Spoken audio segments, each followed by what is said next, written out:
Hey everybody, this is Chelsea, the dietitian. It is time for another support group. Thank you all so much for your patience over the last month or so as we tried to kind of troubleshoot some of these issues and changes with Facebook Live that have been happening. Um, as you may have realized, Facebook no longer stores videos forever.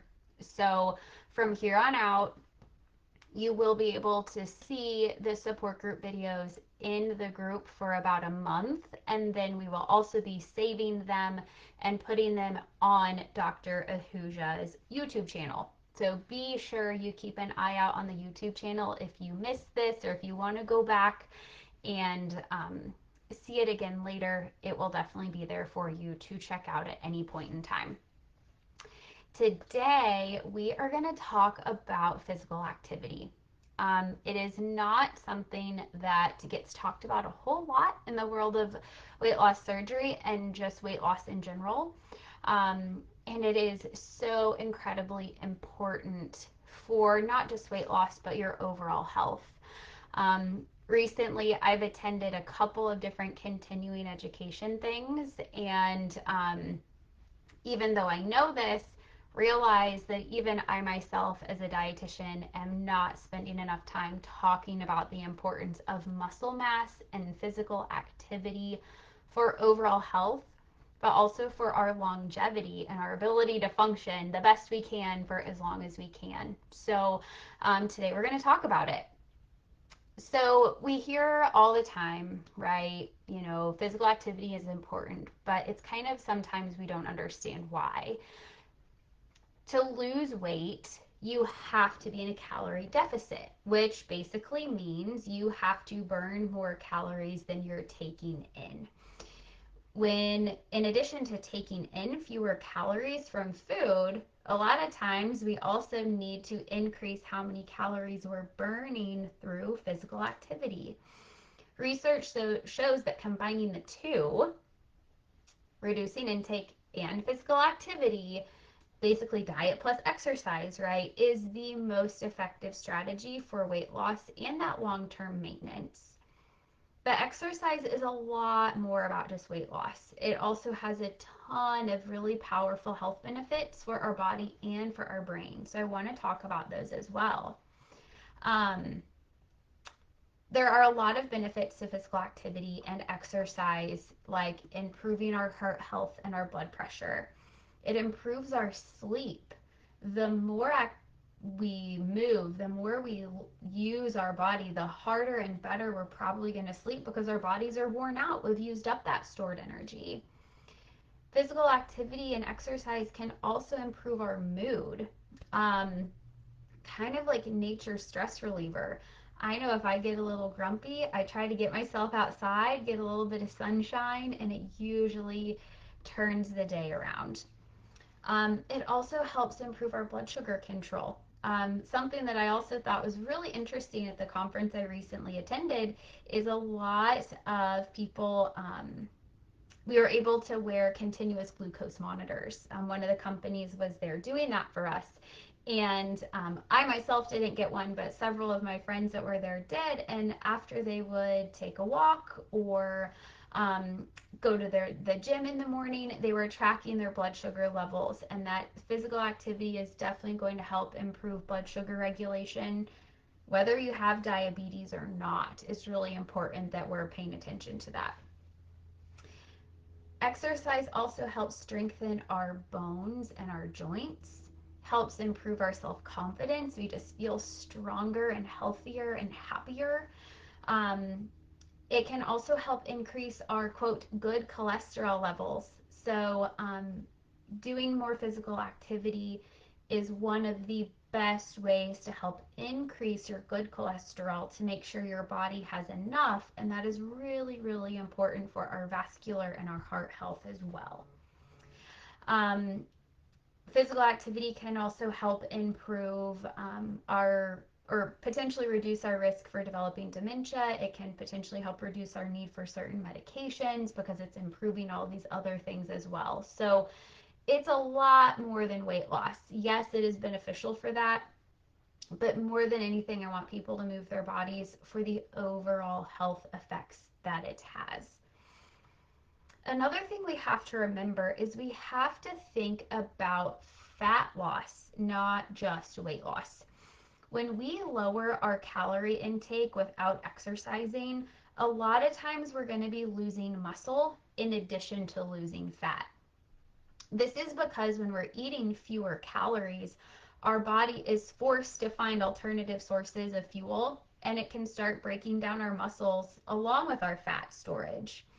So the best way to prevent this is by eating plenty of protein, and that is specific for each and every one of you, but generally speaking, around 80 or more grams per day, and including muscle strengthening activity in part of your weight loss plan. Did you also know that muscle mass also helps us burn more calories? That muscle mass that our body does have is very metabolically active, which means it's going to speed up our metabolism. Just having more muscle on your body means you burn more calories even when you're resting, even when you're sitting still or sleeping at night.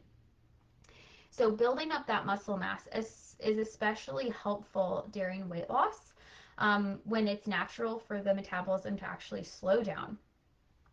Now, it is important to know that muscle is more dense than fat. So 1 pound of muscle takes up a lot less room on the body than 1 pound of fat does. Think about, a handful of potato chips versus a handful of strawberries, right? Which one takes up more space? So if you start building muscle, don't get worried if, your weight loss starts to seemingly slow down a little bit on the scale. You could and probably are still losing fat, but you are probably going to notice your clothes are still fitting better, or your body fat percentage has gone down, and that's a sign that you're making really good progress in the right direction. Everybody's physical abilities are very, very different. So knowing exactly how much physical activity you need is also very specific to each and every one of you. But if you're new to exercise, start slow. Start with just a few minutes at a time and slowly build yourself up. Any exercise is better than none, okay? Just remember that. Even if it's 30 seconds, even if it's 1 minute, that is better than zero. And it is going to help your body start to slowly get used to being more active. Over time, that recommendation can increase, that goal can increase. Um, the research tells us that the recommended amount of physical activity is 150 minutes per week of moderate intensity exercise. So that means about 30 minutes, 5 days a week. We also want to include muscle strengthening activities at least twice a week, and then gradually work yourself up over time. The super fun thing about physical activity is we always have to push our own boundaries, because if you do the same thing for long enough, our body gets used to that. So we've always got to level ourselves up. We have to increase the time, increase the intensity to continue to make that progress. Now, there are different types of activity, right? We just talked about aerobic activity and muscle strengthening activity. So let's break that down a little bit. Aerobic activity, also known as cardio, includes any activity that gets your heart pumping faster. Research shows that doing cardio or aerobic activity on a regular basis is associated with successful long-term weight loss progress, okay? So this could be something like walking if you're new to physical activity, maybe incline walking or hilly walking if you are used to doing a little bit more exercise, or jogging, jumping rope, cycling, dancing, playing basketball where it requires kind of some going back and forth on the court, or soccer or something like that, swimming, heavy gardening if you're shoveling or hauling dirt and wheelbarrowing things around your yard, that is also cardio. Rollerblading, things that get you breathing heavy, things that your heart pumping faster, those are considered aerobic or cardio activities. Muscle strengthening activity is resistance training that helps increase the strength and the tone and the amount of muscle that we have on our body. Like I said, it really helps increase your metabolic rate, helping you burn more calories all the way around the clock, even at rest. Aerobic activity helps our heart work more efficiently, but we really only burn calories while we do the activity. We're not really going to continue to burn after. But with muscle strengthening, we're stressing out those muscles, and while they're repairing themselves, our body is working harder. So examples of muscle strengthening is weight training, going to the gym, lifting weights, using resistance bands, doing push-ups, pull-ups, sit-ups. Yoga and Pilates can be muscle strengthening, climbing the stairs, things of that nature. So using your body weight, using different pieces of equipment that work your muscles, that provide resistance to those muscles, is really, really important. Another thing that we really don't talk about very often is the importance of flexibility as well. Increasing flexibility reduces your risk of injury and it improves your overall range of motion. So flexibility training can also help improve your mood. It releases that muscle tension, can help aid in relaxation.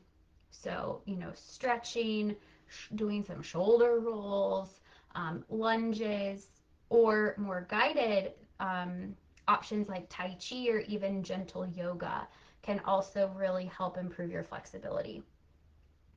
Studies have also found that even 3 10-minute bouts of exercise has a similar positive effect compared to one single 30-minute period of time. So you can start slow. If you can commit to 10 minutes, even a couple of times a day, you're going to be making progress if you can do that consistently. I once heard an exercise physiologist talk about exercise snacks. Just like we eat snacks to meet our nutrition needs through the day, we can also break activity up into smaller bite-sized pieces throughout the day. If we stop and think about how much time we spend waiting around in our day, if we try to make that waiting a little bit more active, we can probably do quite a bit of physical activity. So think about doing squats or push-ups off of the counter while you're waiting for something in the microwave. Stand up and sit down off of the couch during Netflix ads while you're watching TV in the evening. If you are a sports parent and you're taking your kids to practice, can you get up and walk laps instead of sitting in the car scrolling on your phone? Can you get some water bottles and lift them up and down while you're watching TV, or flex and lower your legs while you're watching TV at night? There's a lot of things we can do to incorporate movement into our day, even if we have physical limitations. So again, do what you can, start with a few minutes and build from there. Okay? So there's a few tips and tricks I also want to share with you. You want to be sure that you warm up and cool down so you don't injure yourself. If you're early into exercise, don't just jump right into some big heavy workout. Maybe you want to walk and warm up a little bit first. If you're new to exercise, please, please, please do not overdo it. Start slow and gradually and build up over time. If you do too much too fast and you get super duper sore, chances are you're not going to want to do that again, because being sore is no fun. Or if you hurt yourself and now you're out and now you got to start over once you heal. So you want to go slow and steady. More is not always more. It's okay to start at 5% and work yourself up to 100 over time. Maybe it will be helpful for you to find a friend to do that exercise with. It can definitely be more enjoyable. Plus, you have someone to hold you accountable. So often we base our social engagements around food. So instead of meeting a friend for lunch, can you meet them for a walk? If it gets cold outside, can you meet at Walmart or the mall and walk laps around inside and chit chat rather than chatting across the table from one another? It's really important as well to celebrate small successes as you achieve your goals. The goal may be 150 minutes a week, but if you started at 5 minutes and now you can do 30, amazing. That's great. That is a huge win. You should be proud of those small successes that you have along the way. And it's really helpful too to choose activities that you enjoy. If you hate running or if you have bad knees, then don't commit to running a 5K, right? That's probably not the best activity for you to try. Think about what you would genuinely enjoy and do that. That way you actually stick to it. There are certain things that maybe we don't love and we need to do it anyway. It's because we know it's good for us, just like brushing our teeth. We don't wake up every day and think, yay, I get to brush my teeth again today. Not so much, but we know we need to do it for our health. But within knowing, maybe we can find some way to enjoy it or find a group fitness class that can make that activity a little bit more fun and enjoyable for yourself. Sometimes it can be helpful to maybe use some type of activity tracker or a pedometer. Start with, you know, kind of figure out what your normal movement is and then increase by 500. If you normally walk 1,000 steps a day, try to get 1,500 for the next week. Once you can get 1,500, can you get 2,000? Every 2,000 steps is about a mile, generally speaking. So if you can maybe manage to get 2 or 3 miles of walking in just by living your life day by day, that activity throughout your day that isn't even necessarily exercise also adds up and can be very important as well.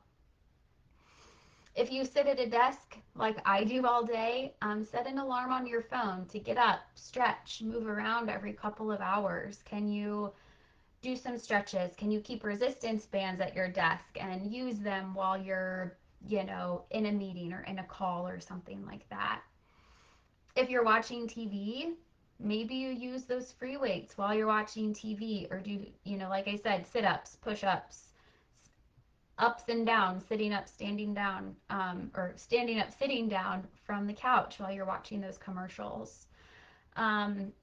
If you are going shopping or something like that, park further away. Take the steps instead of an elevator or an escalator if you can.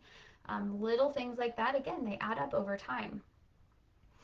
So just having a more active lifestyle, using a standing desk, taking walks, taking the stairs, can also have a really big impact on your weight loss. About 75% of the calories that we burn every single day is just from the body doing its thing to keep us alive, even at rest, even when we're laying on the couch.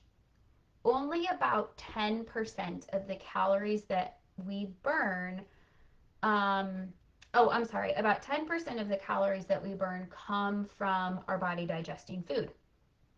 Protein has the highest effect on that. So when you're eating your high protein diet, you're burning more calories. Yay. And then another 10% of our calories burned is from non-exercise activity, cleaning, walking, just living our daily life. And then only about 5% of our calories are burned from exercise, formal, planned exercise. So exercise is a really healthy part of our diet for our body, but when it comes to like total calories burned, it has a very small impact, which is why having an active lifestyle, eating a nutritious diet also is very important. We need all of it to be successful. There are also a lot of workouts you can do at home. If you don't want to go to a gym, believe me, I get it. It's a little people-y in there. I don't love it either. Some people do, and that's great. But there is a lot you can do at home. You can get on YouTube and find some different workouts. There's apps. You can do chair exercises. There's a lot of free videos online that kind of demonstrate how to do different workouts. Spark People is really good for that. There are even, what's the other one? Fitness Blender is another really good resource to look into. And there's a lot of really low impact or like chair exercises you can do as well if you do have bad joints or if your back bothers you and things like that. So as you move forward, I want you to think about creating your own exercise commitment for yourself. I want you to write down your activity that you're going to do and how many days per week you're going to do it. Remember to make this goal manageable. If you do 0 days of activity, please do not choose 7. Okay? Start slow. Maybe you're going to do 1 or 2 days of activity. And then once you do that consistently, you can add another and then add another and do it more consistently over time. Then, once you have your activity, you know how many days a week you're going to do it. Then we have to talk about how long you're going to do it for. You may start with 5 minutes, and that's okay. All right. If you can manage 5 minutes, the next time try for 10. Over time, your body's ability will increase. So start with something that's manageable. Or maybe you want to set a step goal. You know, for someone like me who is at this desk all day, every day, my goal is to try to get as many steps as possible outside of my planned exercise so that I'm increasing just my daily movement. Makes me feel better, makes my body feel better, makes me mentally more sane. So it is really, really important. So as you build this commitment, you know, start by choosing an activity and a time that seems doable for you. Okay, once you get to the point where that activity becomes easy, it's time to reevaluate, adding more time, adding more intensity, thinking about increasing the amount of time per exercise session or how many days per week you're going to do that exercise session or how many steps per day maybe you're completing. Okay, so I know we talk a lot about nutrition around here, and understandably so. It is definitely the king of this process, but no king is as good as they are on their own without their queen, and we definitely want to incorporate the queen exercise in with everything that we do as well. Okay? Um, so set your exercise goal, chat about it in the comments. And again, if you miss this video, it'll only be here on Facebook for about 30 days. So be sure you know how to find the YouTube channel. Maybe we can link it in the comments for now, so that way you guys can access this later as well. If you all have questions, let me know. Otherwise, I hope you all have a great night, and we'll see you again in a couple weeks. Bye, everybody.